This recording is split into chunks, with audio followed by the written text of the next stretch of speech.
Hello students, I am Amita, lecturer biology, Government Senior Secondary School, Mahindarganj Rajpura, District Patiala.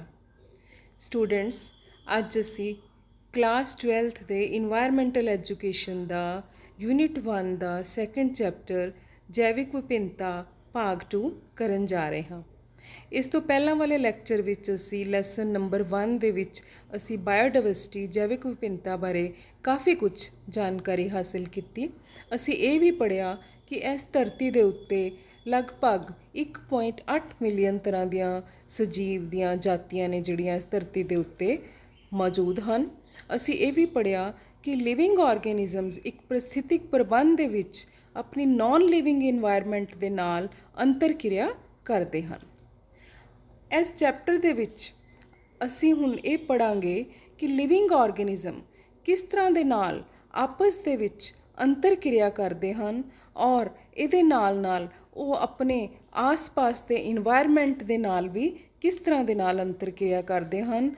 ਇਸ ਧਰਤੀ ਦੇ ਉੱਤੇ ਕੋਈ ਵੀ ਲਿਵਿੰਗ ਆਰਗੇਨਿਜ਼ਮ ਹੈ ਜਿਹੜਾ ਉਹ ਇਕੱਲਾ ਆਪਣੀ ਹੋਂਦ ਕਾਇਮ ਨਹੀਂ ਕਰ ਸਕਦਾ। ਸੋ ਪਿਆਰੇ ਵਿਦਿਆਰਥੀਓ, ਤੁਸੀਂ ਜਾਣਦੇ ਹੋ ਕਿ ਧਰਤੀ ਹੀ ਇੱਕ ਇਸ ਤਰ੍ਹਾਂ ਦਾ ਪਲੈਨਟ ਹੈ, ਧਰਤੀ ਹੀ ਇੱਕ ਅਜਿਹਾ ਗ੍ਰਹਿ ਹੈ ਜਿਸ ਦੇ ਉੱਤੇ ਜੀਵਨ ਮੌਜੂਦ ਹੈ ਔਰ ਧਰਤੀ ਦੇ ਉੱਤੇ ਸੂਰਜ ਹੀ ਇੱਕ ਇਕੱਲਾ ਊਰਜਾ ਦਾ ਸਰੋਤ ਹੈ। ਸੋ ਅਗਰ ਅਸੀਂ ਸਜੀਵਾਂ ਨੂੰ ਕੈਟਾਗਰੀ ਵਾਈਜ਼ ਡਿਵਾਈਡ ਕਰਨਾ ਚਾਹੀਏ ਤਾਂ ਸਭ ਤੋਂ ਪਹਿਲੀ ਕੈਟਾਗਰੀ ਜਿਹੜੀ ਹੈ ਉਹਦੇ ਵਿੱਚ ਉਤਪਾਦਕ ਆਉਂਦੇ ਹਨ। ਉਤਪਾਦਕ ਮੀਨਸ ਜਿਹੜੇ ਕਿਸੇ ਚੀਜ਼ ਦਾ ਉਤਪਾਦ ਕਰਦੇ ਹਨ ਔਰ ਪ੍ਰੋਡਿਊਸਰਸ ਕਹਿਲਾਉਂਦੇ ਹਨ। ਸੂਰਜੀ ਊਰਜਾ ਦਾ ਹਰੇ ਪੱਤਿਆਂ 'ਤੇ ਕਈ ਕਿਸਮ ਦੀਆਂ ਕਾਈਆਂ ਅਤੇ ਜੀਵਾਣੂ ਸੂਰਜੀ ਊਰਜਾ, ਕਾਰਬਨ ਡਾਈਆਕਸਾਈਡ, ਮਿੱਟੀ ਦੇ ਨਾਲ ਆਪਣਾ ਭੋਜਨ ਆਪ ਤਿਆਰ ਕਰਦੇ ਹਨ ਔਰ ਇਸ ਪ੍ਰਕਿਰਿਆ ਨੂੰ ਪ੍ਰਕਾਸ਼ ਸੰਸਲੇਸ਼ਨ ਕਿਹਾ ਜਾਂਦਾ ਹੈ। ਤੁਸੀਂ ਛੋਟੀਆਂ ਕਲਾਸਿਸ ਤੋਂ ਹੀ ਪ੍ਰਕਾਸ਼ ਸੰਸਲੇਸ਼ਨ ਦੀ ਕਿਰਿਆ ਬਾਰੇ ਪੜ੍ਹਦੇ ਆ ਰਹੇ ਹੋ। ਸੋ ਪ੍ਰਕਾਸ਼ ਸੰਸਲੇਸ਼ਨ ਕਿਰਿਆ ਦੇ ਨਾਲ ਪੌਦੇ ਆਕਸੀਜਨ ਗੈਸ ਨੂੰ ਬਾਹਰ ਛੱਡਦੇ ਹਨ ਔਰ ਕਾਰਬਨ ਡਾਈਆਕਸਾਈਡ ਗੈਸ ਨੂੰ ਅੰਦਰ ਗ੍ਰਹਿਣ ਕਰਦੇ ਹਨ। ਸੋ ਪੌਦੇ ਇਸ ਤਰੀਕੇ ਦੇ ਨਾਲ ਆਪਣਾ ਭੋਜਨ ਆਪ ਬਣਾਉਂਦੇ ਹਨ। ਇਸ ਕਰਕੇ ਅਸੀਂ ਪੌਦਿਆਂ ਨੂੰ ਉਤਪਾਦਕ ਜਾਂ ਪ੍ਰੋਡਿਊਸਰਸ ਕਹਿੰਦੇ ਹਾਂ। ਉਸ ਤੋਂ ਬਾਅਦ ਜਿਹੜੀ ਦੂਸਰੀ ਕੈਟਾਗਰੀ ਦੇ ਵਿੱਚ ਅਸੀਂ ਲਿਵਿੰਗ ਆਰਗੇਨਿਜ਼ਮਸ ਨੂੰ ਡਿਵਾਈਡ ਕਰ ਸਕਦੇ ਹਾਂ ਉਹ ਹਨ ਸ਼ਾਕਾਹਾਰੀ। ਸ਼ਾਕਾਹਾਰੀ ਅਜਿਹੇ ਜੰਤੂ ਹੁੰਦੇ ਹਨ ਬੱਚਿਓ ਜਿਹੜੇ ਪੌਦਿਆਂ ਜਾਂ ਉਹਨਾਂ ਦੇ ਵੱਖ-ਵੱਖ ਭਾਗਾਂ ਦੇ ਉੱਪਰ ਨਿਰਭਰ ਕਰਦੇ ਹਨ। ਜਿਵੇਂ ਹਿਰਨ ਹੈ ਬੇਟੇ, ਹਿਰਨ ਹਮੇਸ਼ਾ ਜਿਹੜਾ ਹੈ ਘਾਹ ਪੌਦੇ ਖਾਂਦਾ ਹੈ। ਭੇਡ ਹੈ, ਬੱਕਰੀ ਹੈ, ਉਹ ਮਨੁੱਖ ਜੋ ਸਿਰਫ ਸਾਗ ਸਬਜ਼ੀ ਖਾਂਦੇ ਨੇ, ਜਿਹੜੇ ਕਿ ਵੈਜ ਨੇ, ਵੈਜੀਟੇਰੀਅਨ ਨੇ, ਉਹਨਾਂ ਮਨੁੱਖਾਂ ਨੂੰ ਔਰ ਉਹ ਸਾਰੇ ਜੰਤੂ ਜਿਹੜੇ ਪੌਦਿਆਂ ਦੇ ਉੱਤੇ ਨਿਰਭਰ ਨੇ, ਸਿਰਫ ਵੈਜੀਟੇਰੀਅਨ ਨੇ, ਉਹਨਾਂ ਨੂੰ ਅਸੀਂ ਸ਼ਾਕਾਹਾਰੀ ਜੰਤੂ ਕਹਿੰਦੇ ਹਾਂ। ਸੋ ਸ਼ਾਕਾਹਾਰੀ ਦੇ ਉਲਟ ਅਸੀਂ ਕਹਾਂਗੇ ਜਿਹੜੇ ਮਾਂਸ ਖਾਂਦੇ ਨੇ, ਜਿਹੜੇ ਜੀਵ ਜੰਤੂ ਮਾਂਸ ਖਾਂਦੇ ਨੇ, ਉਹਨਾਂ ਦਾ ਭੋਜਨ ਮਾਂਸ ਹੈ ਸਿਰਫ, ਉਹਨਾਂ ਨੂੰ ਅਸੀਂ ਮਾਸਾਹਾਰੀ ਜੰਤੂ ਕਹਿੰਦੇ ਹਾਂ। ਜਿਵੇਂ ਤੁਸੀਂ ਦੇਖ ਰਹੇ ਹੋ ਸ਼ੇਰ ਹੈ, ਟਾਈਗਰ ਹੈ, ਡਰੈਗਨ ਫਲਾਈ ਹੈ, ਇੱਲਾਂ ਹਨ, ਇਹ ਸਾਰੇ ਜੰਤੂ ਮਾਸਾਹਾਰੀ ਜੰਤੂ ਹਨ। ਕੁਝ ਜੰਤੂ ਬੇਟੇ ਇਸ ਤਰ੍ਹਾਂ ਦੇ ਵੀ ਹੁੰਦੇ ਨੇ ਜਿਹੜੇ ਕਿ ਮਾਂਸ ਵੀ ਖਾਂਦੇ ਨੇ ਔਰ ਵੈਜੀਟੇਰੀਅਨ ਵੀ ਹੁੰਦੇ ਨੇ। ਉਹ ਪੌਦੇ ਜਾਂ ਪੌਦਿਆਂ ਦੇ ਵੱਖ-ਵੱਖ ਭਾਗਾਂ ਨੂੰ ਵੀ ਆਪਣਾ ਭੋਜਨ ਦੇ ਤੌਰ 'ਤੇ ਵਰਤਦੇ ਨੇ। ਉਹਨਾਂ ਨੂੰ ਅਸੀਂ ਕੀ ਕਹਿੰਦੇ ਹਾਂ ਬੇਟੇ? ਓਮਨੀਵੋਰਸ ਕਹਿੰਦੇ ਹਾਂ। ਇੱਥੇ ਓਮਨੀਵੋਰਸ ਜਿਹੜਾ ਹੈ ਤੁਸੀਂ ਲਿਖਣਾ। ਸੋ ਉਹ ਜੰਤੂ ਜਿਹੜੇ ਮਾਂਸ ਵੀ ਖਾ ਸਕਦੇ ਨੇ ਔਰ ਪੌਦਿਆਂ ਨੂੰ ਵੀ ਆਪਣੇ ਭੋਜਨ ਦੇ ਰੂਪ ਵਿੱਚ ਗ੍ਰਹਿਣ ਕਰਦੇ ਹਨ, ਉਹਨਾਂ ਜੰਤੂਆਂ ਨੂੰ ਅਸੀਂ ਓਮਨੀਵੋਰਸ ਜੰਤੂ ਕਹਿੰਦੇ ਹਾਂ। ਤੁਸੀਂ ਦੇਖ ਰਹੇ ਹੋ ਜਿਵੇਂ ਮਨੁੱਖ ਇੱਕ ਓਮਨੀਵੋਰਸ ਪ੍ਰਾਣੀ ਹੈ, ਬੀਅਰ ਹੈ, ਭਾਲੂ ਹੈ, ਹੈਨ ਹੈ, ਇਹ ਸਾਰੇ ਨੇ ਸਰਬ ਆਹਾਰੀ ਜੰਤੂ ਹਨ।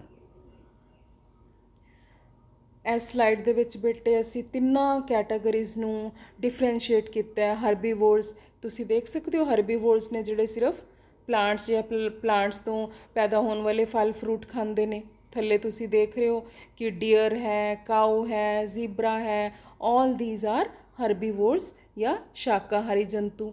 ਜਿਹੜੇ ਮਾंस ਖਾਂਦੇ ਨੇ ਉਹਨਾਂ ਨੂੰ ਕਾਰਨੀਵੋਰਸ ਕਹਿੰਦੇ ਨੇ ਜਾਂ ਮਾਸਾਹਾਰੀ ਕਹਿੰਦੇ ਨੇ, ਜਿਵੇਂ ਲਾਇਨ ਹੈ, ਟਾਈਗਰ ਹੈ, ਕ੍ਰੋਕੋਡਾਈਲ ਹੈ, ਇਹ ਸਾਰੇ ਕੀ ਨੇ? ਮਾਸਾਹਾਰੀ ਜੰਤੂ। ਜਿਹੜੇ ਮਾंस ਵੀ ਖਾਂਦੇ ਨੇ ਔਰ ਪੌਦੇ ਵੀ ਖਾਂਦੇ ਨੇ ਉਹਨਾਂ ਨੂੰ ਕਹਿੰਦੇ ਨੇ ਓਮਨੀਵੋਰਸ ਜਾਂ ਸਰਬ ਆਹਾਰੀ। ਸਰਬ ਆਹਾਰੀ ਦਾ ਮਤਲਬ ਸਭ ਕੁਝ ਖਾ ਸਕਦੇ ਨੇ।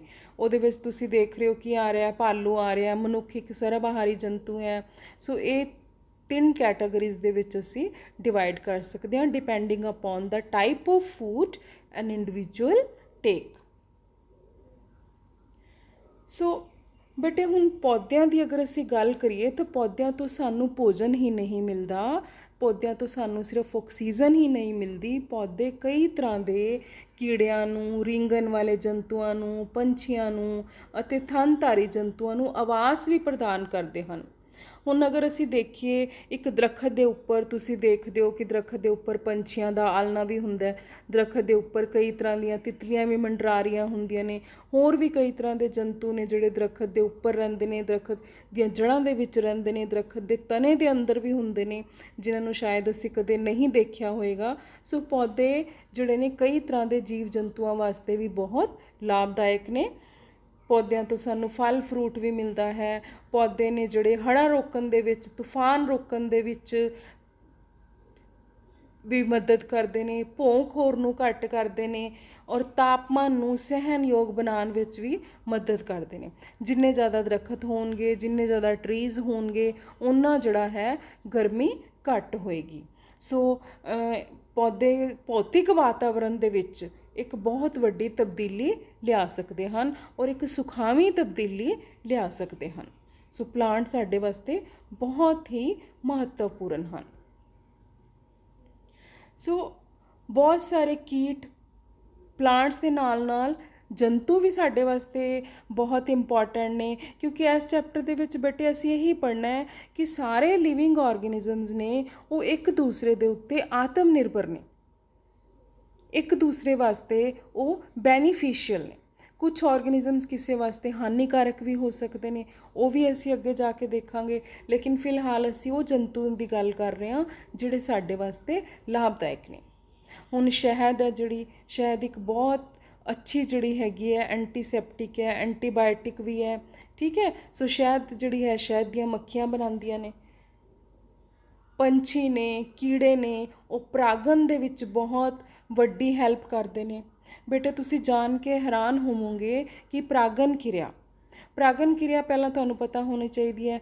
ਪਰਾਗਣ ਕਿਰਿਆ ਦਾ ਮਤਲਬ ਹੈ ਕਿ ਫੁੱਲਾਂ ਦੇ ਪੋਲਨ ਗ੍ਰੇਨਸ ਨੂੰ ਇੱਕ ਫੁੱਲ ਤੋਂ ਦੂਸਰੇ ਫੁੱਲ ਤੱਕ ਲੈ ਕੇ ਜਾਣਾ, ਮੇਲ ਭਾਗ ਤੋਂ ਫੀਮੇਲ ਭਾਗ ਤੱਕ ਟਰਾਂਸਫਰ ਕਰਨਾ, ਉਸ ਨੂੰ ਅਸੀਂ ਪਰਾਗਣ ਕਹਿੰਦੇ ਹਾਂ। ਔਰ ਕੀੜਿਆਂ ਔਰ ਪੰਛੀ ਇਸ ਕਿਰਿਆ ਨੂੰ ਜਿੰਨੀ ਅੱਛੇ ਤਰੀਕੇ ਦੇ ਨਾਲ ਕਰ ਸਕਦੇ ਨੇ, ਸਾਇੰਟਿਸਟ ਹਾਲੇ ਤੱਕ ਇਹ ਜੀ ਕੋਈ ਮਸ਼ੀਨਰੀ ਡਿਵੈਲਪ ਨਹੀਂ ਕਰ ਸਕੇ, ਐਸੀ ਕੋਈ ਟੈਕਨੀਕ ਡਿਵੈਲਪ ਨਹੀਂ ਕਰ ਸਕੇ ਜਿਸ ਦਾ ਕੰਪੈਰੀਜ਼ਨ ਅਸੀਂ ਕਰ ਸਕੀਏ ਕਿ ਉਹ ਟੈਕਨੀਕ ਹੈ ਜਿਹੜੀ ਕੀੜਿਆਂ ਜਾਂ ਪੰਛੀਆਂ ਨਾਲੋਂ ਬੈਟਰ ਪੋਲੀਨੇਸ਼ਨ ਕਰ ਸਕਦੀ ਹੈ। ਸੋ ਪੋਲੀਨੇਸ਼ਨ ਦੇ ਵਿੱਚ ਵੀ ਜਿਹੜੇ ਜੀਵ ਜੰਤੂ ਨੇ ਉਹ ਬਹੁਤ ਇੰਪੋਰਟੈਂਟ ਰੋਲ ਅਦਾ ਕਰਦੇ ਹਨ। ਕੁਝ ਜੰਤੂਆਂ ਦੇ ਇਸ ਤਰ੍ਹਾਂ ਦੇ ਕਰੈਕਟਰਸ ਨੇ ਬੇਟੇ ਕਿ ਉਹ ਆਪਣਾ ਰੰਗ ਬਦਲ ਲੈਂਦੇ ਨੇ। ਜਿਸ ਇਨਵਾਇਰਮੈਂਟ ਦੇ ਵਿੱਚ ਨੇ, ਉਹ ਜੇ ਕਿਸੇ ਗ੍ਰੀਨ ਪੱਤੇ ਦੇ ਉੱਪਰ, ਗ੍ਰੀਨ ਟਾਹਣੀ ਦੇ ਉੱਪਰ ਬੈਠੇ ਨੇ, ਉਹ ਗ੍ਰੀਨ ਕਲਰ ਦੇ ਹੋ ਜਾਣਗੇ। ਅਗਰ ਉਹ ਕਿਸੇ ਪਿੰਕ ਫਲਾਰ ਦੇ ਉੱਪਰ ਬੈਠੇ ਨੇ ਤਾਂ ਉਹ ਆਪਣਾ ਕਲਰ ਪਿੰਕ ਕਰ ਲੈਣਗੇ। ਇਸ ਨੂੰ ਕਹਿੰਦੇ ਨੇ ਭੁਲਾਂਦਰਾ। ਔਰ ਉਹਨਾਂ ਦੇ ਵਿੱਚ ਇਹ ਨੈਚੁਰਲ ਕੁਆਲਿਟੀ ਹੁੰਦੀ ਹੈ, ਇਹ ਇਨਬੋਰਨ ਕਰੈਕਟਰ ਹੁੰਦਾ ਹੈ, ਤਾਂ ਕਿ ਉਹ ਆਪਣੇ ਦੁਸ਼ਮਣ ਨੂੰ ਧੋਖਾ ਦੇ ਸਕਣ ਔਰ ਆਪਣੇ ਆਪ ਨੂੰ ਸ਼ਿਕਾਰ ਹੋਣ ਤੋਂ ਬਚਾ ਸਕਣ। ਤੁਸੀਂ ਦੇਖ ਰਹੇ ਹੋ ਕੁਝ ਜੰਤੂ ਨਕਲ ਕਰਦੇ ਨੇ। ਹੁਣ ਤੁਸੀਂ ਦੇਖ ਰਹੇ ਹੋ ਕਿ ਅਗਰ ਅਸੀਂ ਇਸ ਨੂੰ ਦੂਰੋਂ ਦੇਖੀਏ ਤਾਂ ਸਾਨੂੰ ਲੱਗੇਗਾ ਕਿ ਇੱਕ ਪੱਤਾ ਹੈ ਜਿਹੜਾ ਉਹ ਹਿੱਲ ਰਿਹਾ। ਐਕਚੁਅਲ ਦੇ ਵਿੱਚ ਇਹ ਪੱਤਾ ਨਹੀਂ ਹੈ, ਪ੍ਰੇਇੰਗ ਮੈਂਟਿਸ ਨਾਮ ਦਾ ਇੱਕ ਕੀੜਾ ਹੈ ਔਰ ਇਹ ਆਪਣੀ ਜਿਹੜੀ ਸ਼ਕਲ ਇਸ ਤਰ੍ਹਾਂ ਦੀ ਐਸਦੀ ਹੈ ਕਿ ਅਗਰ ਇਸ ਨੂੰ ਕੋਈ ਛਿਪਕਲੀ ਜਾਂ ਕੋਈ ਹੋਰ ਜੰਤੂ ਇਸ ਨੂੰ ਖਾਣਾ ਚਾਹੇ ਤਾਂ ਇਹ ਉਸ ਨੂੰ ਭੁਲਾਂਦਰਾ ਦੇ ਸਕਦਾ ਹੈ। ਇਹ ਇੱਕ ਪੱਤੇ ਦੀ ਨਕਲ ਕਰ ਰਿਹਾ ਹੈ ਔਰ ਜਿਹੜਾ ਜੰਤੂ ਸ਼ਿਕਾਰ ਕਰਨ ਆਏਗਾ, ਇਸ ਨੂੰ ਖਾਣ ਆਏਗਾ, ਉਹ ਇਸ ਨੂੰ ਇੱਕ ਪੱਤਾ ਸਮਝ ਕੇ ਵਾਪਸ ਚਲਾ ਜਾਏਗਾ ਔਰ ਇਹ ਆਪਣੇ ਆਪ ਨੂੰ ਉਸ ਸ਼ਿਕਾਰੀ ਤੋਂ ਬਚਾ ਲਏਗਾ। ਸੋ ਇਸ ਨੂੰ ਕਹਿੰਦੇ ਨੇ ਮਿਮਿਕਰੀ। ਸੋ ਆਓ ਬੇਟੇ ਹੁਣ ਅਸੀਂ ਕਰਦੇ ਹਾਂ ਕਿ ਜਿਹੜੀ ਜੀਵ ਜੰਤੂਆਂ ਦੀ ਜਾਤੀਆਂ ਦੇ ਵਿੱਚ ਕਿਸ ਤਰ੍ਹਾਂ ਦੀ ਜਿਹੜੀ ਇੰਟਰੈਕਸ਼ਨਸ ਹੁੰਦੀਆਂ ਨੇ ਉਹ ਕਿਸ ਤਰ੍ਹਾਂ ਦੇ ਨਾਲ ਜਿਹੜਾ ਆਪਸ ਦੇ ਵਿੱਚ ਅੰਤਰ ਕਿਰਿਆਵਾਂ ਕਰਦੇ ਨੇ। ਸੋ ਕੀ ਕਰਦੇ ਨੇ ਉਹ ਅੰਤਰ ਕਿਰਿਆਵਾਂ, ਜਾਤੀਆਂ ਦੇ ਵਿੱਚ ਅੰਤਰ ਕਿਰਿਆਵਾਂ। ਸਭ ਤੋਂ ਪਹਿਲੀ ਅੰਤਰ ਕਿਰਿਆ ਹੈ ਜਿਹੜੀ ਬਹੁਤ ਇੰਪੋਰਟੈਂਟ ਹੈ ਮਿਊਚੁਅਲਿਜ਼ਮ ਜਾਂ ਆਪਸਦਾਰੀ। ਮਿਊਚੁਅਲਿਜ਼ਮ ਦੇ ਵਿੱਚ ਕੀ ਹੁੰਦਾ ਬੇਟੇ, ਇਹ ਇੱਕ ਲਾਭਦਾਇਕ ਅੰਤਰ ਕਿਰਿਆ ਹੈ, ਕਿਉਂਕਿ ਜਿਹੜੀਆਂ ਕਿਰਿਆਵਾਂ ਨੇ ਅਸੀਂ ਇਹਨਾਂ ਨੂੰ ਦੋ ਭਾਗਾਂ ਦੇ ਵਿੱਚ ਡਿਵਾਈਡ ਸਕਦੇ ਹਾਂ। ਹਾਂ ਪੱਖੀ ਯਾਨੀ ਕਿ ਲਾਭਦਾਇਕ ਜਿਹਦੇ ਵਿੱਚ ਲਾਭ ਹੋ ਰਿਹਾ ਦੋ ਜਾਤੀਆਂ ਨੂੰ, ਜਾਂ ਇੱਕ ਨਾ ਪੱਖੀ ਵੀ ਹੋ ਸਕਦੀ ਹੈ ਜਿਹਦੇ ਵਿੱਚ ਇੱਕ ਜਾਤੀ ਨੂੰ ਲਾਭ ਹੋਏਗਾ ਇੱਕ ਜਾਤੀ ਨੂੰ ਨੁਕਸਾਨ ਹੋਏਗਾ। ਸੋ ਨੁਕਸਾਨ ਤਾਂ ਹੋ ਗਿਆ ਨਾ, ਸੋ ਉਹ ਕਿਹੜੀ ਕੈਟਾਗਰੀ ਵਿੱਚ ਆ ਜਾਏਗੀ, ਨਾ ਪੱਖੀ। ਸੋ ਪਹਿਲੀ ਜਿਹੜੀ ਹਾਂ ਪੱਖੀ ਕੈਟਾਗਰੀ ਹੈ, ਜਿਹੜੀ ਅੰਤਰ ਕਿਰਿਆ ਹੈ, ਉਹ ਹੈ ਮਿਊਚੁਅਲਿਜ਼ਮ। ਇਹ ਇੱਕ ਅਹਿਸਾਨ ਪੂਰਵਕ ਲਾਭਦਾਇਕ ਅਭਿਕਿਰਿਆ ਹੈ ਜਿਸ ਵਿੱਚ ਅੰਤਰ ਕਿਰਿਆ ਕਰ ਰਹੀਆਂ ਦੋਵੇਂ ਜਾਤੀਆਂ ਨੂੰ ਵੱਡੀ ਮਾਤਰਾ ਵਿੱਚ ਲਾਭ ਪੁੱਜਦਾ ਹੈ ਔਰ ਦੋਵੇਂ ਜਾਤੀਆਂ ਇੱਕ ਦੂਜੇ 'ਤੇ ਬਹੁਤ ਨੇੜੇ ਹੁੰਦੀਆਂ ਹਨ ਔਰ ਉਹ ਇੱਕ ਦੂਜੇ ਤੋਂ ਬਿਨਾਂ ਨਹੀਂ ਰਹਿ ਸਕਦੀਆਂ। ਇਸ ਨੂੰ ਸਿੰਬੋਇਸਿਸ ਵੀ ਕਿਹਾ ਜਾਂਦਾ ਹੈ। ਮਿਊਚੁਅਲਿਜ਼ਮ ਦਾ ਦੂਸਰਾ ਨਾਮ ਕੀ ਹੋ ਗਿਆ, ਸਿੰਬੋਇਸਿਸ। ਹੁਣ ਇਹ ਜਿਹੜੀ ਬੁੱਕ ਦੇ ਵਿੱਚ ਸਾਨੂੰ ਐਗਜ਼ਾਮਪਲ ਦਿੱਤੀ ਹੋਈ ਹੈ ਬੇਟੇ, ਉਹ ਐਗਜ਼ਾਮਪਲ ਹੈ ਲਾਈਕਨ ਦੀ। ਲਾਈਕਨ ਇੱਕ ਇਸ ਤਰ੍ਹਾਂ ਦੇ ਆਰਗੇਨਿਜ਼ਮਸ ਹੁੰਦੇ ਨੇ ਜਿਨ੍ਹਾਂ ਦੇ ਵਿੱਚ ਕਾਈ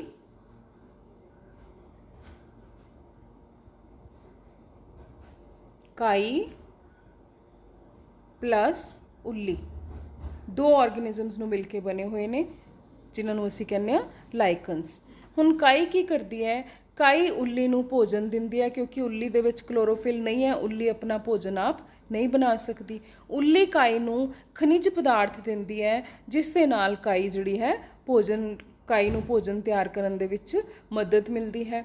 ਦੂਸਰੀ ਐਗਜ਼ਾਮਪਲ ਜਿਹੜੀ ਬੁੱਕ ਦੇ ਵਿੱਚ ਸਾਨੂੰ ਸਹਿਜੀਵਤਾ ਦੀ ਹੈ, ਉਹ ਹੈ ਰਾਈਜ਼ੋਬੀਅਮ ਨਾਮ ਦਾ ਇੱਕ ਜੀਵਾਣੂ ਜਿਹੜਾ ਫਲੀਦਾਰ ਪੌਦਿਆਂ ਦੀਆਂ ਜੜ੍ਹਾਂ ਦੇ ਵਿੱਚ ਰਹਿੰਦਾ, ਨਾਈਟ੍ਰੋਜਨ ਸਥਿਰੀਕਰਨ ਦੇ ਵਿੱਚ ਮਦਦ ਕਰਦਾ ਹੈ ਔਰ ਜ਼ਮੀਨ ਦੇ ਵਿੱਚ ਆਪਣੇ ਆਪ ਹੀ ਜਿਹੜੀ ਖਾਦ ਹੈ ਉਹ ਨਾਈਟ੍ਰੋਜਨ ਦੇ ਰੂਪ ਵਿੱਚ, ਨਾਈਟ੍ਰੇਟ ਦੇ ਰੂਪ ਵਿੱਚ ਤਿਆਰ ਹੋਣ ਲੱਗ ਜਾਂਦੀ ਹੈ। ਸੋ ਇਹ ਵੀ ਇੱਕ ਤਰ੍ਹਾਂ ਦੀ ਕਿਹੜੀ ਐਗਜ਼ਾਮਪਲ ਹੈ, ਰਾਈਜ਼ੋਬੀਅਮ ਨੂੰ ਸਪੇਸ ਮਿਲ ਰਹੀ ਹੈ ਰਹਿਣ ਵਾਸਤੇ ਜੜ੍ਹਾਂ ਦੇ ਵਿੱਚ, ਫਲੀਦਾਰ ਪੌਦਿਆਂ ਦੀਆਂ ਜੜ੍ਹਾਂ ਦੇ ਵਿੱਚ, ਔਰ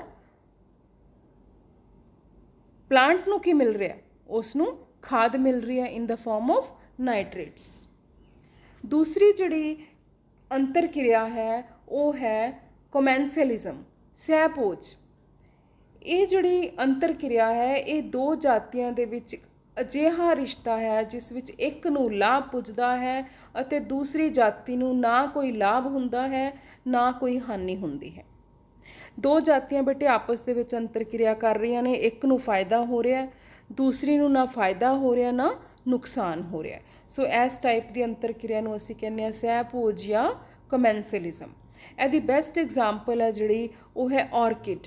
ਤੁਸੀਂ ਦੇਖ ਰਹੇ ਹੋ ਦੋ ਛੋਟੇ ਛੋਟੇ ਪਲਾਂਟਸ ਨੇ ਜਿਹੜੇ ਇਹ ਕਿਸੇ ਦੂਸਰੇ ਵੱਡੇ ਟਰੀ ਦੇ ਤਣੇ ਦੇ ਉੱਪਰ ਗਰੋ ਕਰ ਰਹੇ ਨੇ ਕਿਉਂਕਿ ਇਹਨਾਂ ਨੂੰ ਸਪੇਸ ਚਾਹੀਦੀ ਹੈ ਗਰੋ ਕਰਨ ਵਾਸਤੇ ਔਰ ਤਣੇ ਨੂੰ ਕੋਈ ਫਾਇਦਾ ਨਹੀਂ ਹੋ ਰਿਹਾ, ਇਹਨਾਂ ਤੋਂ ਕੋਈ ਨੁਕਸਾਨ ਨਹੀਂ ਹੋ ਰਿਹਾ, ਉਹ ਸਿਰਫ ਜਗ੍ਹਾ ਦੇ ਰਿਹਾ ਔਰ ਇਹ ਆਰਕਿਡਸ ਹੁੰਦੇ ਨੇ। ਐਗਜ਼ਾਮਪਲ ਤੁਸੀਂ ਕਿਹੜੀ ਦੇ ਸਕਦੇ ਹੋ, ਆਰਕਿਡ। ਇਹ ਆਪਣਾ ਭੋਜਨ ਵੀ ਆਪ ਬਣਾਉਂਦੇ ਨੇ, ਪਲਾਂਟ ਤੋਂ ਕਿਸੇ ਕਿਸਮ ਦੀ ਕੋਈ ਨਿਊਟ੍ਰੀਸ਼ਨ ਇਹ ਨਹੀਂ ਲੈਂਦੇ, ਸਿਰਫ ਕੀ ਲੈਂਦੇ ਨੇ, ਪਲਾਂਟ ਤੋਂ ਥਾਂ ਲੈਂਦੇ ਨੇ ਆਪਣੇ ਗਰੋ ਕਰਨ ਵਾਸਤੇ। ਨੈਕਸਟ ਹੈ ਜਿਹੜੀ ਉਹ ਹੈ ਮੂਲ ਮਿਲਵਰਤਨ, ਪ੍ਰੋਟੋਕੋਪਰੇਸ਼ਨ। ਇਹ ਵੀ ਇੱਕ ਤਰ੍ਹਾਂ ਦੀ ਅੰਤਰ ਕਿਰਿਆ ਹੈ, ਇੱਕ ਤਰ੍ਹਾਂ ਦੀ ਆਪਸੀ ਸਾਂਝ ਹੈ ਜਿਸ ਦੇ ਵਿੱਚ ਕੀ ਹੁੰਦਾ ਹੈ, ਇਸ ਤਰ੍ਹਾਂ ਦੀ ਸਾਂਝ ਵਿੱਚ ਦੋਵੇਂ ਹਿੱਸੇਦਾਰਾਂ ਨੂੰ ਲਾਭ ਪੁੱਜਦਾ ਹੈ ਪਰੰਤੂ ਇਹ ਸਾਂਝ ਪੱਕੇ ਤੌਰ ਦੀ ਨਹੀਂ ਹੁੰਦੀ। ਇਸ ਦਾ ਕੀ ਮਤਲਬ ਹੈ ਕਿ ਉਹਨਾਂ ਨੂੰ ਜਦੋਂ ਆਪਸੀ ਸਾਂਝ ਕਰ ਰਹੇ ਨੇ ਤਾਂ ਉਹਨਾਂ ਨੂੰ ਦੋਨਾਂ ਨੂੰ ਫਾਇਦਾ ਹੋ ਰਿਹਾ, ਲੇਕਿਨ ਅਗਰ ਉਹ ਦੋਨੋਂ ਅੱਡ-ਅੱਡ ਹੋ ਜਾਂਦੇ ਨੇ ਤਾਂ ਫਿਰ ਵੀ ਉਹਨਾਂ ਦੀ ਲਾਈਫ ਚੱਲਦੀ ਰਹਿੰਦੀ ਹੈ, ਕਿਸੇ ਨੂੰ ਕੋਈ ਨੁਕਸਾਨ ਨਹੀਂ ਹੁੰਦਾ। ਇਹਦੇ ਵਿੱਚ ਤੁਸੀਂ ਐਗਜ਼ਾਮਪਲ ਕਿਹਦੀ ਦੇ ਸਕਦੇ ਹੋ, ਰੈੱਡ ਬਿਲਡ ਆਕਸਪੈਕਰ ਦੀ। ਤੁਸੀਂ ਦੇਖ ਰਹੇ ਹੋ ਕਿ ਰਾਈਨੋ ਦੇ ਉੱਪਰ ਛੋਟੇ ਛੋਟੇ ਬਰਡਸ ਬੈਠੇ ਨੇ, ਇਹਨਾਂ ਦਾ ਨਾਮ ਹੈ ਰੈੱਡ ਬਿਲਡ ਔਕਸਪੈਕਰ। ਰਾਈਨੋ ਦੀ ਬਾਡੀ ਦੇ ਉੱਪਰ ਜਿਹੜੇ ਚਿੱਚੜ ਟਾਈਪ ਛੋਟੇ ਛੋਟੇ ਕੀੜੇ ਨੇ, ਇਹ ਬਰਡਸ ਉਹਨਾਂ ਕੀੜਿਆਂ ਨੂੰ ਖਾਂਦੇ ਨੇ। ਰਾਈਨੋ ਨੂੰ ਜਿਹੜਾ ਹੈ ਕੀੜਿਆਂ ਤੋਂ ਆਰਾਮ ਮਿਲਦਾ ਹੈ, ਉਸ ਨੂੰ ਰਿਲੀਫ ਮਿਲਦਾ ਹੈ, ਔਰ ਰੈੱਡ ਬਿਲਡ ਔਕਸਪੈਕਰ ਨੂੰ ਕੀੜਿਆਂ ਦੇ ਰੂਪ ਵਿੱਚ ਭੋਜਨ ਮਿਲਦਾ ਹੈ। ਸੋ ਤੁਸੀਂ ਪ੍ਰੋਟੋਕੋਪਰੇਸ਼ਨ ਮੂਲ ਮਿਲਵਰਤਨ ਦੇ ਵਿੱਚ red build ਔਕਸਪੈਕਰ and rhino the example ਯਾਦ ਰੱਖਣੀ ਹੈ।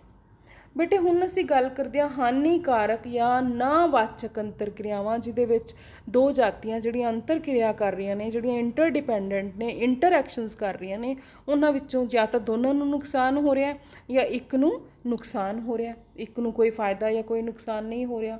ਸੋ ਇਹਦੇ ਵਿੱਚ ਪਹਿਲੀ ਜਿਹੜੀ ਐਗਜ਼ਾਮਪਲ ਹੈ ਸ਼ਿਕਾਰਖੋਰਤਾ ਟਾਈਪ, ਦੂਸਰੀ ਪਰਜੀਵਤਾ, ਤੀਸਰੀ ਮੁਕਾਬਲਾ, ਚੌਥੀ ਅਨੁਕੂਲ ਭੋਜ ਐਂਡ ਪ੍ਰਤੀਚੈਵਿਕ।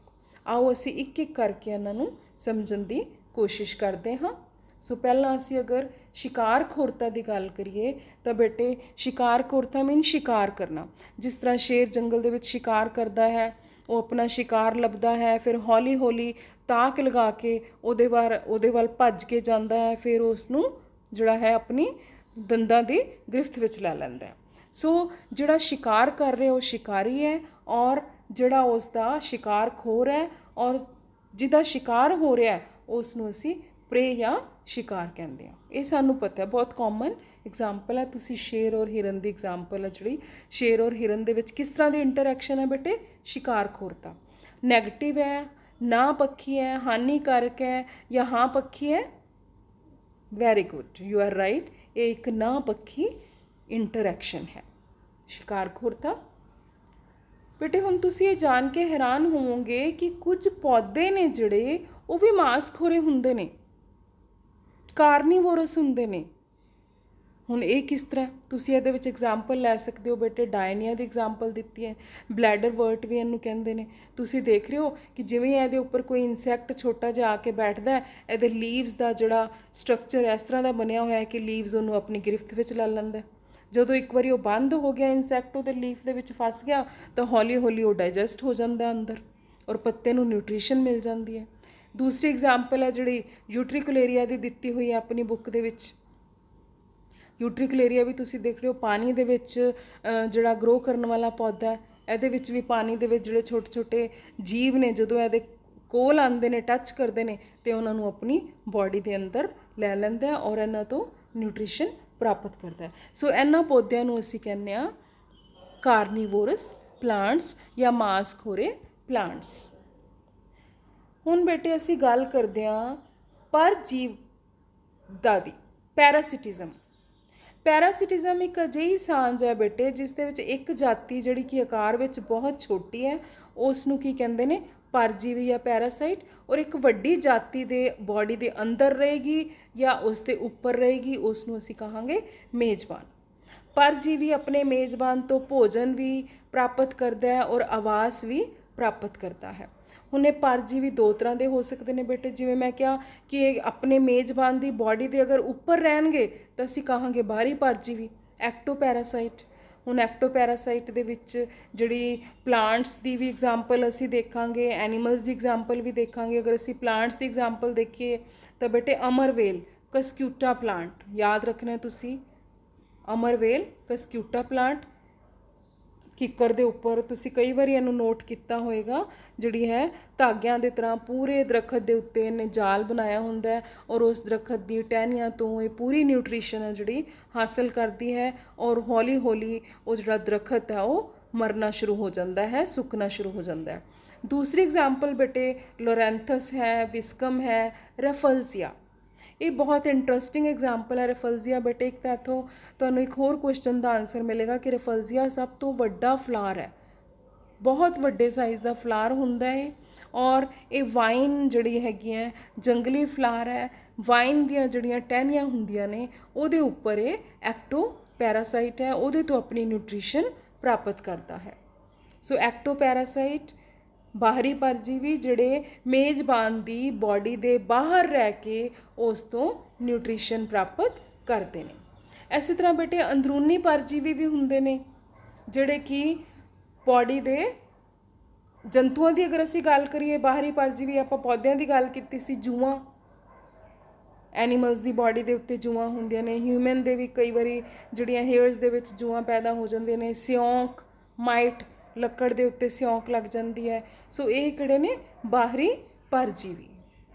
ਤੁਸੀਂ ਦੇਖ ਰਹੇ ਹੋ ਸਿਉਂਕ ਹੈ ਔਰ ਇਹ ਕੀ ਹੈ? ਮਾਈਟਸ। These are ectoparasite. ਅੰਦਰੂਨੀ ਪਰਜੀਵੀ, ਉਹ ਪਰਜੀਵੀ ਜਿਹੜੇ ਬਾਡੀ ਦੇ ਅੰਦਰ ਰਹਿੰਦੇ ਨੇ ਔਰ ਬਾਡੀ ਦੇ ਅੰਦਰ ਰਹਿ ਕੇ ਡਾਈਜੈਸਟਿਡ ਫੂਡ ਨੂੰ, ਮੇਜ਼ਬਾਨ ਦੇ ਡਾਈਜੈਸਟਿਡ ਫੂਡ ਨੂੰ, ਮੇਜ਼ਬਾਨ ਦੇ ਬਲੱਡ ਨੂੰ ਆਪਣਾ ਭੋਜਨ ਬਣਾਉਂਦੇ ਨੇ। ਔਰ ਉਹ ਫਿਰ ਮੇਜ਼ਬਾਨ ਹੈ ਜਿਹੜਾ, ਉਸ ਨੂੰ ਕਈ ਤਰ੍ਹਾਂ ਦੀਆਂ ਬਿਮਾਰੀਆਂ ਲੱਗ ਜਾਂਦੀਆਂ ਨੇ, ਕਿਉਂਕਿ ਜਦੋਂ ਉਹਦਾ ਡਾਈਜੈਸਟਿਵ ਫੂਡ ਪਰਜੀਵੀ ਖਾ ਰਹੇ ਨੇ, ਉਸ ਦਾ ਬਲੱਡ ਹੈ ਜਿਹੜਾ ਪਰਜੀਵੀ ਸੋਖ ਰਹੇ ਨੇ, ਤਾਂ ਉਸ ਦੇ ਅੰਦਰ ਕਈ ਤਰ੍ਹਾਂ ਦੀਆਂ ਬਿਮਾਰੀਆਂ ਪੈਦਾ ਹੋ ਜਾਂਦੀਆਂ ਨੇ। ਬੇਟੇ ਜਿਹੜਾ ਅੰਦਰੂਨੀ ਪਰਜੀਵੀ ਦੀ ਬੈਸਟ ਐਗਜ਼ਾਮਪਲ ਹੈ ਉਹ ਹੈ ਮਲੇਰੀਅਲ ਪੈਰਾਸਾਈਟ। ਤੁਸੀਂ ਹੁਣ ਤੁਹਾਨੂੰ ਪਤਾ ਹੈ ਕਿ ਮੱਛਰ ਦੇ ਕੱਟਣ ਨਾਲ ਮਲੇਰੀਆ ਹੁੰਦਾ ਹੈ। ਮੱਛਰ ਜਿਹੜਾ ਹੈ ਜਦੋਂ ਕੱਟਦਾ ਹੈ ਕਿਸੇ ਵਿਅਕਤੀ ਨੂੰ, ਤਾਂ ਉਸ ਦੇ ਬਲੱਡ ਦੇ ਵਿੱਚ ਉਹ ਪਰਜੀਵੀ ਪਾ ਦਿੰਦਾ, ਜਿਹਨੂੰ ਅਸੀਂ ਕਹਿੰਦੇ ਹਾਂ ਮਲੇਰੀਅਲ ਪਰਜੀਵੀ। ਔਰ ਉਹ ਮਲੇਰੀਅਲ ਪਰਜੀਵੀ ਬਲੱਡ ਦੇ ਵਿੱਚ ਜਾ ਕੇ ਆਰਬੀਸੀ ਨੂੰ ਖਾਣ ਲੱਗ ਜਾਂਦੇ ਨੇ। ਸੋ ਇਹ ਅੰਦਰ ਨੇ ਕਿ ਬਾਹਰ ਨੇ ਪਰਜੀਵੀ? ਬਾਡੀ ਦੇ ਅੰਦਰ ਬਲੱਡ ਵਿੱਚ ਨੇ। ਸੋ ਇਹ ਕੀ ਨੇ? ਅੰਦਰੂਨੀ ਪਰਜੀਵੀ। ਇਸੇ ਤਰ੍ਹਾਂ ਪੇਟ ਦੇ ਕੀੜੇ, ਅਸਕੈਰਿਸ, ਲੀਵਰ ਫਲੂਕ, ਟੇਪ ਵਾਰਮ, ਇਹ ਸਾਰੇ ਕੀ ਨੇ? ਪੇਟ ਦੇ ਅੰਦਰ ਨੇ, ਜਿਹੜੇ ਡਾਈਜੈਸਟਿਡ ਫੂਡ ਖਾਂਦੇ ਨੇ। ਸੋ ਮਨੁੱਖ ਦੇ ਵਿੱਚ ਅਸੀਂ ਅੰਦਰੂਨੀ ਪਰਜੀਵੀ ਦੀ ਐਗਜ਼ਾਮਪਲ ਦੇ ਸਕਦੇ ਹਾਂ, ਅਸਕੈਰਿਸ ਔਰ tapeworm. These are endoparasite. ਮੁਕਾਬਲਾ, ਕੰਪੀਟੀਸ਼ਨ। ਹੁਣ ਕੰਪੀਟੀਸ਼ਨ ਬੇਟੇ, ਦੋ ਸਟੂਡੈਂਟਸ, ਆਪਾਂ ਸਟੂਡੈਂਟਸ ਦੀ ਗੱਲ ਕਰੀਏ, ਹੈਲਦੀ ਕੰਪੀਟੀਸ਼ਨ ਵੀ ਹੁੰਦਾ, ਨੈਗੇਟਿਵ ਕੰਪੀਟੀਸ਼ਨ ਵੀ ਹੁੰਦਾ।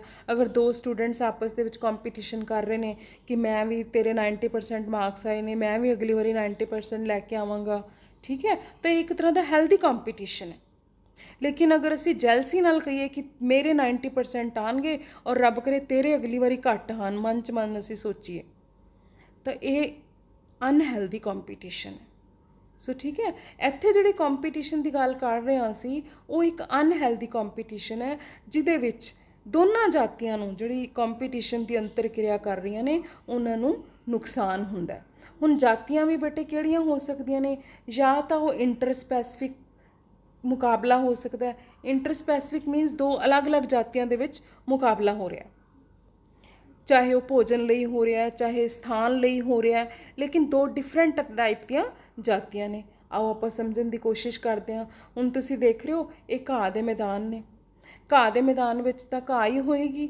ਹੁਣ ਘਾਹ ਇੱਕ ਜੰਗਲੀ ਸਾਨ ਹੈ, ਇਹਦਾ ਵੀ ਭੋਜਨ ਹੈ, ਰੈਬਿਟ ਦਾ ਵੀ ਭੋਜਨ ਹੈ। ਇਹ ਦੋਨੋਂ ਕੀ ਨੇ? ਡਿਫਰੈਂਟ ਜਾਤੀਆਂ ਨੇ। ਇਹਨਾਂ ਦੇ ਵਿੱਚ ਕੰਪੀਟੀਸ਼ਨ ਹੈ। ਰੈਬਿਟ ਕਹੇਗਾ ਘਾਹ ਮੇਰਾ ਫੂਡ ਹੈ, ਜੰਗਲੀ ਸਾਨ ਕਹੇਗਾ ਮੇਰਾ ਵੀ ਫੂਡ ਹੈ। ਦੋ ਡਿਫਰੈਂਟ ਜਾਤੀਆਂ ਦੇ ਵਿੱਚ ਕੰਪੀਟੀਸ਼ਨ ਹੈ। ਜਿਹੜੀ ਸਟਰੋਂਗ ਹੋਏਗੀ ਉਹ ਵੀਕ ਵਾਲੀ ਨੂੰ ਭਜਾ ਦੇਗੀ। ਸੋ ਇੱਕ ਅਨਹੈਲਦੀ ਕੰਪੀਟੀਸ਼ਨ ਹੈ। ਅਸੀਂ ਕਹਿ ਸਕਦੇ ਹਾਂ it is inter specific competition, ਅੰਤਰ ਜਾਤੀ ਮੁਕਾਬਲਾ, ਜਿਹੜਾ ਦੋ ਅਲੱਗ-ਅਲੱਗ ਤਰ੍ਹਾਂ ਦੀਆਂ ਜਾਤੀਆਂ ਦੇ ਵਿੱਚ ਮੁਕਾਬਲਾ ਹੁੰਦਾ ਹੈ। ਕੰਪੀਟੀਸ਼ਨ ਇਜ਼ ਏ ਨਾ ਪੱਖੀ ਨੈਗੇਟਿਵ ਇੰਟਰੈਕਸ਼ਨ। ਇਹ ਯਾਦ ਰੱਖਣਾ ਤੁਸੀਂ। ਅੰਤਰਾ ਜਾਤੀ ਮੁਕਾਬਲਾ, ਬੇਟੇ ਕਨਫਿਊਜ਼ ਨਹੀਂ ਹੋਣਾ। ਅੰਤਰ ਜਾਤੀ ਮੀਨਸ ਦੋ ਅਲੱਗ-ਅਲੱਗ ਜਾਤੀਆਂ ਦੇ ਵਿੱਚ, ਅੰਤਰਾ ਜਾਤੀ ਮੀਨਸ ਇੰਟਰਾ ਸਪੈਸੀਫਿਕ, ਇੱਕ ਹੀ ਜਾਤੀ ਦੇ ਦੋ ਜੰਤੂਆਂ ਦੇ ਵਿੱਚ ਮੁਕਾਬਲਾ ਹੋ ਰਿਹਾ। ਹੁਣ ਕਿਵੇਂ ਹੈ ਤੁਸੀਂ ਦੇਖ ਰਹੇ ਹੋ, ਇੱਥੇ ਦੋ ਜਿਹੜੇ ਨੇ ਕਾਰਨੀਵੋਰਸ ਸੇਮ ਜਾਤੀ ਦੇ ਨੇ, ਉਹ ਇੱਕ ਹਿਰਨ ਦਾ ਸ਼ਿਕਾਰ ਕਰ ਰਹੇ ਨੇ। ਦੋਨਾਂ ਦੇ ਵਿੱਚ ਲੜਾਈ ਹੋ ਰਹੀ ਹੈ। ਉਹ ਕਹਿ ਰਿਹਾ ਮੇਰਾ ਸ਼ਿਕਾਰ ਹੈ, ਉਹ ਕਹਿ ਰਿਹਾ ਮੇਰਾ ਸ਼ਿਕਾਰ ਹੈ। ਕੰਪੀਟੀਸ਼ਨ ਹੋ ਰਿਹਾ। ਹੁਣ ਜਿਹੜਾ ਜਿੱਤ ਜੇਗਾ ਉਹ ਜਿਹੜਾ ਹੈ ਹਿਰਨ ਦਾ ਮਾंस ਖਾ ਲੇਗਾ, ਦੂਸਰੇ ਨੂੰ ਨਠਾ ਦੇਗਾ। ਸੋ ਅੰਤਰਾ ਜਾਤੀ means competition between same species. ਔਰ ਜਿਹੜਾ ਹੈ ਭੋਜਨ ਵਾਸਤੇ ਵੀ ਕੰਪੀਟੀਸ਼ਨ ਹੋ ਸਕਦਾ ਹੈ, ਆਵਾਸ ਵਾਸਤੇ ਵੀ ਕੰਪੀਟੀਸ਼ਨ ਹੋ ਸਕਦਾ ਹੈ, ਪ੍ਰਜਨਨ ਸੰਬੰਧੀ ਜ਼ਰੂਰਤਾਂ ਵਾਸਤੇ ਵੀ ਕੰਪੀਟੀਸ਼ਨ ਹੋ ਸਕਦਾ ਹੈ ਅੰਤਰਜਾਤੀ ਜਾਂ ਇੰਟਰਾ ਸਪੈਸੀਫਿਕ ਕੰਪੀਟੀਸ਼ਨ ਦੇ ਵਿੱਚ। ਨੈਕਸਟ ਜਿਹੜੀ ਸਾਡੀ ਅੰਤਰ ਕਿਰਿਆ ਹੈ ਉਹ ਹੈ ਅਨੁਕੂਲਨ ਭੋਜ ਐਂਡ ਪ੍ਰਤੀਜੈਵਿਕ, ਅਮੈਂਸਲਿਜ਼ਮ ਐਂਡ ਐਂਟੀਬਾਇਸਿਸ। ਬੇਟੇ ਇਹ ਕਿਸ ਟਾਈਪ ਦੀ ਅੰਤਰ ਕਿਰਿਆ ਹੈ? ਆਓ ਦੇਖਦੇ ਹਾਂ। ਇਹ ਇੱਕ ਸਥਾਨ ਨਾਲ ਸੰਬੰਧਿਤ ਅੰਤਰ ਕਿਰਿਆ ਹੈ। ਯਾਨੀ ਕਿ ਇੱਕ ਖੇਤਰ ਦੇ ਵਿੱਚ ਸਪੋਜ਼ ਦੋ ਟਾਈਪ ਦੇ ਪੌਦਿਆਂ ਦੀਆਂ ਜਾਤੀਆਂ ਗਰੋ ਕਰ ਰਹੀਆਂ ਨੇ, ਔਰ ਇੱਕ ਪੌਦੇ ਦੀ ਜਾਤੀ ਕੁਛ ਇਸ ਤਰ੍ਹਾਂ ਦੇ ਟੌਕਸਿਕ ਮਟੀਰੀਅਲ ਜਾਂ ਟੌਕਸਿਕ ਸਬਸਟੈਂਸ ਕ੍ਰੀਏਟ ਕਰਦੀ ਹੈ ਕਿ ਦੂਸਰੀ ਜਾਤੀ ਉੱਥੇ ਗਰੋ ਨਹੀਂ ਕਰ ਸਕਦੀ। ਤਾਂ ਉਸ ਸਥਾਨ ਨਾਲ ਰਿਲੇਟਡ ਹੈ ਨਾ ਕਿ ਉਸ ਸਥਾਨ ਦੇ ਉੱਤੇ ਦੂਸਰੀ ਜਾਤੀ ਗਰੋ ਨਹੀਂ ਕਰ ਸਕਦੀ। ਜਾਂ ਅਸੀਂ ਇਹ ਸਮਝ ਸਕਦੇ ਹਾਂ, ਤੁਸੀਂ ਦੇਖ ਰਹੇ ਹੋ ਕਿ ਥੱਲੇ ਜਿਹੜੇ ਨੇ ਛੋਟੇ ਛੋਟੇ ਹਰਬਸ ਨੇ, ਘਾਹ ਉੱਗੀ ਹੋਈ ਹੈ, ਔਰ ਉੱਪਰ ਕੀ ਨੇ, ਵੱਡੇ ਵੱਡੇ ਟਰੀਜ਼ ਗਰੋ ਕਰ ਰਹੇ ਨੇ। ਇਹ ਟਰੀਜ਼ ਨੇ ਜਿਹੜੇ ਸਨ ਦੀ ਲਾਈਟ ਨੂੰ ਬਲੌਕ ਕਰ ਰਹੇ ਨੇ। ਥੱਲੇ ਵਾਲੇ ਘਾਹ ਜਾਂ ਛੋਟੇ ਪੌਦੇ ਨੇ ਜਿਹੜੇ, ਉਹਨਾਂ ਨੂੰ ਸਨਲਾਈਟ ਨਹੀਂ ਮਿਲੇਗੀ ਔਰ ਉਹਨਾਂ ਦੀ ਗਰੋਥ ਹੈ ਜਿਹੜੀ ਰੁਕ ਜਾਏਗੀ। ਸੋ ਇਹਦੇ ਵਿੱਚ ਅਸੀਂ ਇਹ ਵੀ ਐਗਜ਼ਾਮਪਲ ਲੈ ਸਕਦੇ ਹਾਂ ਕਿ ਉੱਚੇ ਦਰਖਤ ਆਪਣੇ ਹੇਠ ਉੱਗਣ ਵਾਲੇ ਛੋਟੇ ਪੌਦਿਆਂ ਦੇ ਵਾਧੇ ਨੂੰ ਰੋਕ ਦਿੰਦੇ ਹਨ, ਕਿਉਂਕਿ ਛੋਟੇ ਪੌਦਿਆਂ ਨੂੰ ਉਚਿਤ ਮਾਤਰਾ ਵਿੱਚ ਰੋਸ਼ਨੀ ਪ੍ਰਾਪਤ ਨਹੀਂ ਹੁੰਦੀ।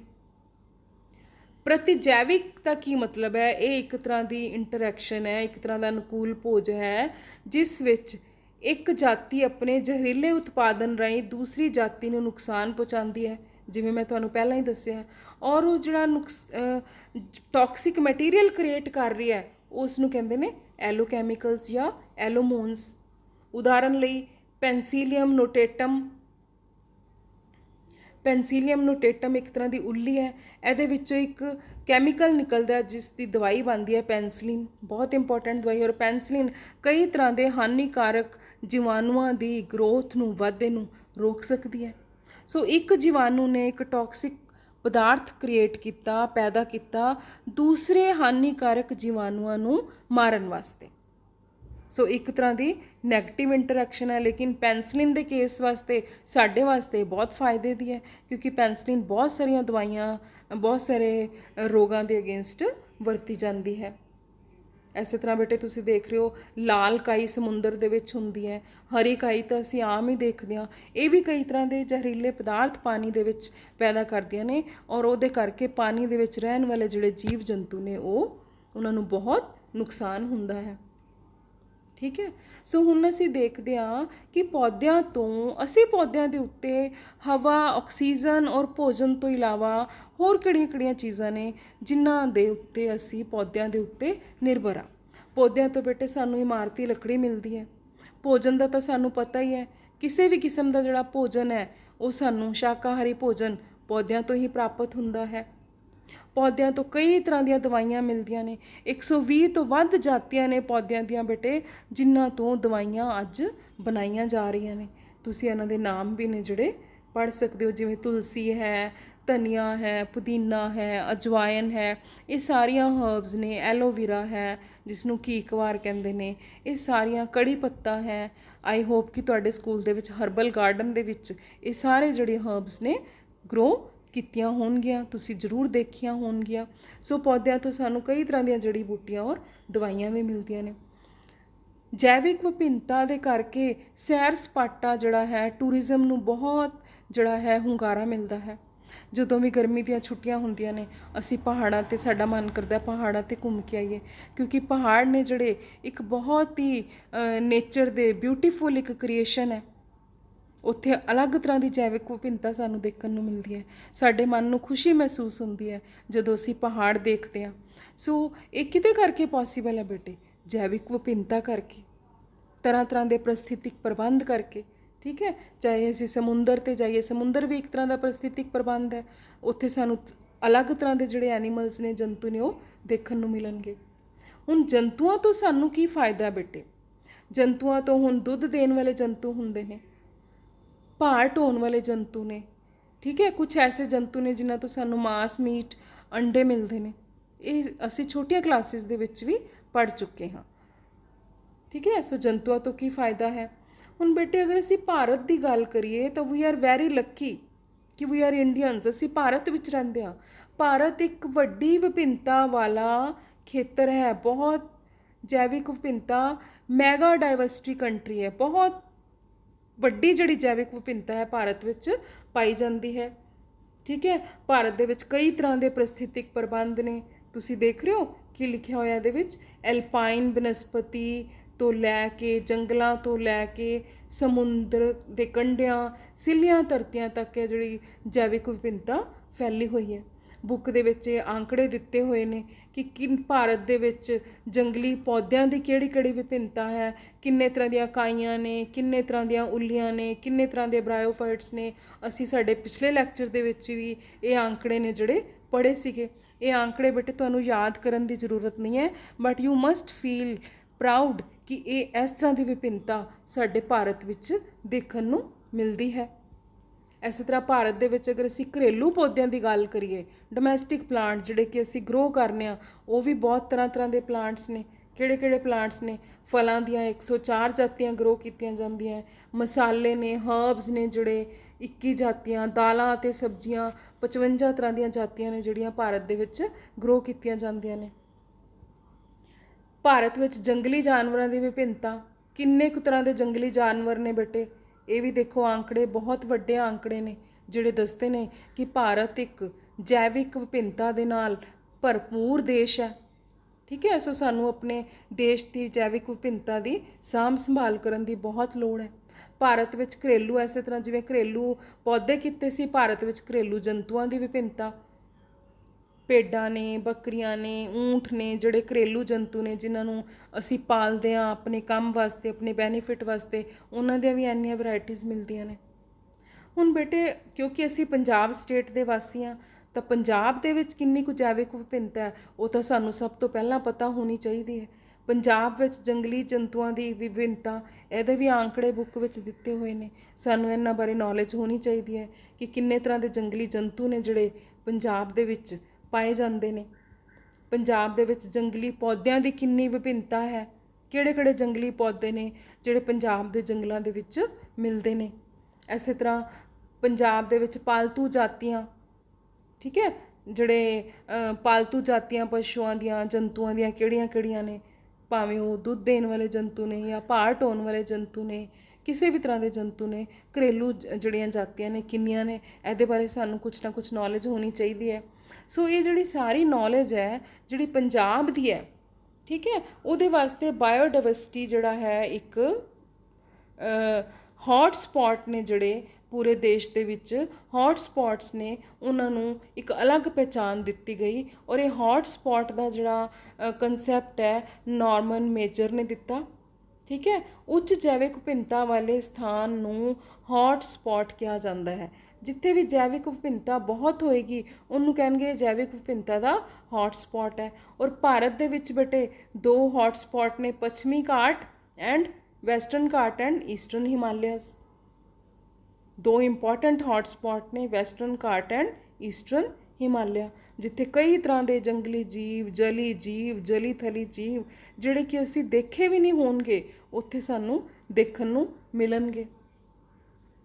ਭਾਰਤ, ਜਿਵੇਂ ਅਸੀਂ ਕਿਹਾ ਕਿ ਭਾਰਤ ਦਾ ਜਿਹੜਾ ਜੈਵ ਭੂਗੋਲਿਕ ਖੇਤਰ ਹੈ ਉਸ ਨੂੰ 10 ਖੇਤਰਾਂ ਦੇ ਵਿੱਚ ਵੰਡਿਆ ਹੋਇਆ। ਕਈ ਵਾਰੀ ਕੁਐਸਚਨ ਆ ਜਾਂਦਾ ਕਿ ਭਾਰਤ ਦੇ ਕਿੰਨੇ ਜੈਵ ਭੂਗੋਲਿਕ ਖੇਤਰ ਨੇ, ਤਾਂ ਅਸੀਂ ਕਹਾਂਗੇ ਭਾਰਤ ਵਿੱਚ 10 ਜੈਵ ਭੂਗੋਲਿਕ ਖੇਤਰਾਂ ਦੇ ਵਿੱਚ ਜਿਹੜਾ ਹੈ ਭੂਮੀ ਨੂੰ ਵਰਗੀਕਰਨ ਕੀਤਾ ਗਿਆ। ਬੇਟੇ ਇਹ 10 ਨਾਮ ਨੇ, ਇਹ ਵੀ ਤੁਸੀਂ ਯਾਦ ਕਰਨੇ ਨੇ। ਟਰਾਂਸ ਹਿਮਾਲਿਆ, ਭਾਰਤੀ ਮਾਰੂਥਲੀ ਖੇਤਰ, ਅਰਧ ਐਰਿਡ ਖੇਤਰ, ਪੱਛਮੀ ਘਾਟ, ਦੱਖਣੀ ਪੈਨਜ਼ੂਲਾ, ਗੰਗਾ ਦੇ ਮੈਦਾਨ, ਉੱਤਰੀ ਭਾਰਤੀ ਖੇਤਰ, ਟਾਪੂ, ਸਮੁੰਦਰੀ ਕਾਂਡੇ। ਇਹ ਇੱਕ ਤਰ੍ਹਾਂ ਦੇ ਪ੍ਰਸਥਿਤਿਕ ਪ੍ਰਬੰਧ ਨੇ। ਔਰ ਜਿੰਨੇ ਜ਼ਿਆਦਾ ਪ੍ਰਸਥਿਤਿਕ ਪ੍ਰਬੰਧ ਹੋਣਗੇ ਤਰ੍ਹਾਂ ਦੇ, ਉਨੀ ਹੀ ਜੈਵਿਕ ਵਿਭਿੰਨਤਾ ਹੈ ਜਿਹੜੀ ਜ਼ਿਆਦਾ ਹੋਏਗੀ। ਹੁਣ ਪੰਜਾਬ ਦੀ ਫਿਰ ਅਸੀਂ ਹੁਣ ਇੰਡੀਆ ਦੇ ਹੌਟ ਸਪੌਟ ਤਾਂ ਦੇਖ ਲਏ ਅਸੀਂ, ਹੁਣ ਅਸੀਂ ਆਪਣੇ ਸਟੇਟ 'ਤੇ ਆਉਂਦੇ ਹਾਂ ਵਾਪਸ ਕਿ ਪੰਜਾਬ ਰਾਜ ਨੂੰ 3 ਖੇਤਰੀ ਜਲਵਾਯੂ ਜ਼ੋਨਾਂ ਦੇ ਵਿੱਚ ਡਿਵਾਈਡ ਕੀਤਾ ਗਿਆ। ਪਹਿਲਾ ਜਿਹੜਾ ਹੈਗਾ ਅਰਧ ਪਹਾੜੀ ਖੇਤਰ, ਜਿਹਦੇ ਵਿੱਚ ਜ਼ਿਲ੍ਹਾ ਗੁਰਦਾਸਪੁਰ, ਹੁਸ਼ਿਆਰਪੁਰ ਅਤੇ ਰੋਪੜ ਨੇ। ਯਾਨੀ ਕਿ ਅਰਧ ਪਹਾੜੀ ਮੀਨਸ ਇੱਥੇ ਥੋੜ੍ਹੇ ਪਹਾੜ ਵੀ ਨੇ ਜਿਹੜੇ ਸਾਨੂੰ ਦੇਖਣ ਨੂੰ ਮਿਲ ਸਕਦੇ ਨੇ। ਜ਼ੋਨ 2 ਦੇ ਵਿੱਚ ਕੀ ਹੈ? ਮੱਧ ਮੈਦਾਨੀ ਭਾਗ, ਅੰਮ੍ਰਿਤਸਰ, ਤਰਨਤਾਰਨ, ਕਪੂਰਥਲਾ, ਜਲੰਧਰ, ਨਵਾਂ ਸ਼ਹਿਰ, ਫਤਿਹਗੜ੍ਹ ਸਾਹਿਬ, ਲੁਧਿਆਣਾ, ਪਟਿਆਲਾ, ਸੰਗਰੂਰ ਅਤੇ ਮੋਹਾਲੀ ਸ਼ਾਮਲ ਨੇ। ਜ਼ੋਨ 3 ਦੇ ਵਿੱਚ ਦੱਖਣੀ ਪੱਛਮੀ ਖੁਸ਼ਕੀ ਖੇਤਰ ਨੇ, ਜਿਹੜੇ ਡਰਾਈ ਏਰੀਆਜ਼ ਨੇ। ਬਠਿੰਡਾ ਹੈ, ਫਰੀਦਕੋਟ ਹੈ, ਫਿਰੋਜ਼ਪੁਰ ਹੈ, ਮਾਨਸਾ ਹੈ, ਮੋਗਾ, ਮੁਕਤਸਰ, ਬਰਨਾਲਾ, ਇਹ ਦੱਖਣੀ ਪੱਛਮੀ ਖੁਸ਼ਕੀ ਖੇਤਰ ਨੇ। ਸੋ ਬੇਟੇ ਇਹ ਤਾਂ ਜਿਹੜੇ 3 ਖੇਤਰ ਨੇ ਸਾਨੂੰ ਯਾਦ ਹੋਣੇ ਚਾਹੀਦੇ ਨੇ, ਕਿਉਂਕਿ ਸਾਡੀ ਸਟੇਟ ਦੇ ਨਾਲ ਸੰਬੰਧ ਰੱਖਦੇ ਨੇ। ਠੀਕ ਹੈ, ਹੁਣ ਜ਼ਿਲ੍ਹਾ ਪਟਿਆਲਾ ਅਤੇ ਸੰਗਰੂਰ ਖੇਤਰ ਦੇ ਵਿੱਚ ਕਈ ਤਰ੍ਹਾਂ ਦੇ ਜੰਗਲ ਰੱਖਾਂ ਸਾਨੂੰ ਦੇਖਣ ਨੂੰ ਮਿਲ ਸਕਦੇ ਨੇ। ਅਗਰ ਤੁਹਾਨੂੰ ਕਦੇ ਜਾਣ ਦਾ ਮੌਕਾ ਮਿਲੇ ਤਾਂ ਤੁਸੀਂ ਜ਼ਰੂਰ ਦੇਖਿਓ ਕਿ ਪਟਿਆਲਾ ਔਰ ਸੰਗਰੂਰ ਏਰੀਆ ਦੇ ਵਿੱਚ ਕਿਹੜੀਆਂ-ਕਿਹੜੀਆਂ ਰੱਖਾਂ ਨੇ। ਨੌਲੇਜ ਹੋਣੀ ਚਾਹੀਦੀ ਹੈ ਸਾਨੂੰ। ਇਸੇ ਤਰ੍ਹਾਂ ਅੰਮ੍ਰਿਤਸਰ, ਕਪੂਰਥਲਾ, ਫਿਰੋਜ਼ਪੁਰ ਦੇ ਵਿੱਚ ਵੀ ਰੱਖਾਂ ਦੇਖਣ ਨੂੰ ਮਿਲਦੀਆਂ ਨੇ। ਸਿੱਲੀਆਂ ਭੂਮੀਆਂ ਬਹੁਤ ਇੰਪੋਰਟੈਂਟ ਟੌਪਿਕ ਹੈ। ਵੈਟਲੈਂਡਸ ਰਾਜ ਦੇ ਜੈਵਿਕ ਵਿਭਿੰਨਤਾ ਭਰਪੂਰ ਹੋਰ ਖੇਤਰ ਇੱਥੋਂ ਦੀਆਂ ਸਿੱਲੀਆਂ ਭੂਮੀਆਂ ਹਨ। ਪੰਜਾਬ ਰਾਜ ਵਿੱਚ 3 ਅੰਤਰਰਾਸ਼ਟਰੀ ਪ੍ਰਸਿੱਧ ਪ੍ਰਾਪਤ ਮਹੱਤਵਪੂਰਨ ਸਿੱਲੀਆਂ ਭੂਮੀਆਂ ਯਾਦ ਰੱਖਣੀਆਂ ਬੇਟੇ ਤੁਸੀਂ, ਹਰੀਕੇ, ਰੋਪੜ ਅਤੇ ਕਾਂਜਲੀ ਹਨ। ਔਰ ਇਹ ਸਿੱਲੀਆਂ ਭੂਮੀਆਂ ਕੀ ਹੁੰਦੀਆਂ ਨੇ? ਜਿੱਥੇ ਪਾਣੀ ਵੀ ਹੁੰਦਾ ਔਰ ਧਰਤੀ ਵੀ ਹੁੰਦੀ ਹੈ, ਜਿਸ ਨੂੰ ਅਸੀਂ ਥੋੜ੍ਹਾ ਜਿਹਾ ਦਲਦਲ ਵਾਲੀ ਥਾਂ ਵੀ ਕਹਿ ਸਕਦੇ ਹਾਂ। ਵੈਟਲੈਂਡਸ, ਇੱਥੇ ਪ੍ਰਵਾਸੀ ਪੰਛੀ ਆਉਂਦੇ ਨੇ, ਠੀਕ ਹੈ, ਉਹਨਾਂ ਲਈ ਇਹ ਪਨਾਹਗਾਹਾਂ ਨੇ। ਦੁਰਲਭ ਕਿਸਮ ਦੇ ਪੰਛੀ ਸਰਦੀਆਂ ਅਤੇ ਗਰਮੀਆਂ ਵਿੱਚ ਫੇਰਾ ਲਾਉਂਦੇ ਨੇ। ਵੱਡੀ ਮਾਤਰਾ ਵਿੱਚ ਇੱਥੇ ਮੱਛੀਆਂ ਅਤੇ ਹੋਰ ਬਨਸਪਤੀ ਵਰਗ ਨੂੰ ਪਨਾਹ ਮਿਲਦੀ ਹੈ। ਸੋ ਵੈਟਲੈਂਡਸ, ਵਟ ਆਰ ਵੈਟਲੈਂਡਸ। ਔਰ ਬੇਟੇ ਹੁਣੇ ਪਿੱਛੇ ਜੀ ਨਿਊਜ਼ ਆਈ ਹੈ ਕਿ ਚੰਡੀਗੜ੍ਹ, ਅਗਰ ਤੁਸੀਂ ਕਦੇ ਘੁੰਮਣ ਗਏ ਹੋਵੋ, ਸੁਖਨਾ ਲੇਕ ਹੈ ਚੰਡੀਗੜ੍ਹ ਦੇ ਵਿੱਚ, ਉਸ ਨੂੰ ਵੀ ਇੱਕ ਵੈਟਲੈਂਡ ਦਾ ਦਰਜਾ ਦਿੱਤਾ ਗਿਆ ਹੈ। ਪੰਜਾਬ ਜੈਵਿਕ ਵਿਭਿੰਨਤਾ ਬੋਰਡ ਪੰਜਾਬ ਦੀ ਜੈਵਿਕ ਵਿਭਿੰਨਤਾ ਦੀ ਸਾਂਭ ਸੰਭਾਲ, ਉਸ ਦੀ ਨੌਲੇਜ ਰੱਖਣਾ, ਉਹਦੇ ਵਿੱਚ ਅਗਰ ਕਿਸੇ ਕਿਸਮ ਦੀ ਇੰਟਰਫੇਰੈਂਸ ਹੋ ਰਹੀ ਹੈ ਜਾਂ ਕਿਸੇ ਨੇ ਕੋਈ ਵਪਾਰ ਸ਼ੁਰੂ ਕਰਨਾ ਹੈ, ਉਸ ਨੂੰ ਕੋਈ ਏਰੀਆ ਚਾਹੀਦਾ ਹੈ, ਉਹ ਜੈਵਿਕ ਵਿਭਿੰਨਤਾ ਦੇ ਖੇਤਰ ਦੇ ਵਿੱਚ ਆ ਰਿਹਾ ਹੈ, ਤਾਂ ਉਹ ਸਾਰੀਆਂ ਚੀਜ਼ਾਂ ਨੂੰ ਕੰਟਰੋਲ ਕਰਨ ਵਾਸਤੇ ਪੰਜਾਬ ਜੈਵਿਕ ਵਿਭਿੰਨਤਾ ਬੋਰਡ ਸਥਾਪਿਤ ਕੀਤਾ ਗਿਆ ਹੈ। ਇਹਦੇ ਉੱਤੇ ਤੁਹਾਨੂੰ ਨੋਟ ਲਿਖਣਾ ਆ ਸਕਦਾ ਹੈ ਕਿ ਪੰਜਾਬ ਜੈਵਿਕ ਵਿਭਿੰਨਤਾ ਬੋਰਡ ਦੇ ਉੱਪਰ ਨੋਟ ਲਿਖੋ ਇਸ ਦੇ ਕੀ ਕੰਮ ਨੇ। ਸੋ ਬੇਟੇ ਤੁਸੀਂ ਇਹਦੇ ਜਿਹੜੇ ਨੇ ਇੱਥੋਂ ਨੋਟਸ ਤਿਆਰ ਕਰ ਲੈਣੇ ਨੇ, ਠੀਕ ਹੈ। ਸੋ ਹੁਣ ਅਸੀਂ ਆਉਂਦੇ ਹਾਂ ਅਭਿਆਸ ਦੇ ਪਿਛਲੇ ਪ੍ਰਸ਼ਨਾਂ ਦੇ ਉੱਤੇ। ਬੇਟੇ ਮੈਨੂੰ ਉਮੀਦ ਹੈ ਕਿ ਅਗਰ ਤੁਸੀਂ ਇਹ ਲੈਕਚਰ ਧਿਆਨ ਨਾਲ ਸੁਣਿਆ ਹੋਏਗਾ ਔਰ ਅਗਰ ਥੋੜ੍ਹਾ ਜਿਹਾ ਤੁਹਾਡਾ ਮਿਸ ਵੀ ਹੋ ਗਿਆ ਤਾਂ ਤੁਸੀਂ ਇਹ ਵੀਡੀਓ ਨੂੰ ਦੁਬਾਰਾ ਦੇਖੋ। ਔਰ I hope and I am sure ਕਿ ਪਿੱਛੇ ਜਿਹੜੀਆਂ ਬੈਕ ਐਕਸਰਸਾਈਜ਼ ਨੇ ਉਹਨਾਂ ਦਾ ਇੱਕ ਕੁਐਸਚਨ ਦਾ ਜਿਹੜਾ ਆਨਸਰ ਹੈ ਉਹ ਤੁਹਾਨੂੰ ਇਸ ਲੈਕਚਰ ਦੇ ਵਿੱਚੋਂ ਆਸਾਨੀ ਦੇ ਨਾਲ ਮਿਲ ਜਾਏਗਾ, ਭਾਵੇਂ ਉਹ ਲੰਬੇ ਉੱਤਰਾਂ ਵਾਲੇ ਪ੍ਰਸ਼ਨ ਨੇ ਜਾਂ ਉਹ ਛੋਟੇ ਉੱਤਰਾਂ ਵਾਲੇ ਪ੍ਰਸ਼ਨ ਨੇ। ਸੋ ਇਸ ਦੇ ਨਾਲ ਹੀ ਸਾਡਾ ਯੂਨਿਟ 1 ਦਾ ਸੈਕਿੰਡ ਚੈਪਟਰ ਬਾਇਓਡਾਇਵਰਸਿਟੀ ਪਾਰਟ 2 ਜੈਵਿਕ ਵਿਭਿੰਨਤਾ ਪਾਰਟ 2 ਜਿਹੜਾ ਹੈ ਅਸੀਂ ਫਿਨਿਸ਼ ਕਰ ਲਿਆ ਹੈ। Thank you.